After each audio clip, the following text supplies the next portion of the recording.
আমি প্রশ্ন করছি আপনার চ্যানেলের মাধ্যমে কি কোনো যেখানে ডাকাত যারা চুরি করছে তাদেরকে নিয়ে যেই ভ্যানে যাওয়া হয় সেই ভ্যানে মা কালীকে নিয়ে যাচ্ছে, তার মানে সনাতন ধর্মকে নিয়ে যাচ্ছে, তার মানে সমান ওরা যেটা করেছে এটা একেবারে পুলিশের তরফ থেকে হিন্দু ধর্মকে অপমানিত করার একটা ইচ্ছে করে ওদের প্রচেষ্টা। এখন আগুন জ্বলতো মসজিদ মাজার যদি কিছু হতো এই পুলিশ কিচ্ছু করতো না। এই পশ্চিমবঙ্গের বুকে বিভিন্ন জায়গায় দাঙ্গা হয়েছে, এই পুলিশ কোনোদিন গুলি চালিয়েছে?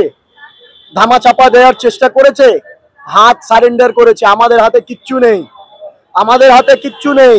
দু একটা ঘটনা যদি ছেড়ে দিই, আপনি রেকর্ডটা তুলে রেখে নেবেন। আর যদি এইখানে এই একটা যখন ওয়াকফ বিলের হয়েছিল এই বুকে এতটা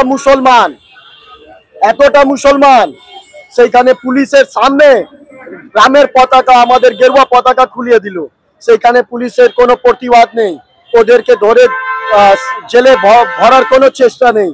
কিন্তু হিন্দুরা যদি প্রতিবাদ করে, হিন্দুরা যদি রাস্তায় নামে, তাহলে হিন্দুদেরকে আটকাতে হবে। কেন? ভোট ব্যাংকের রাজনীতি।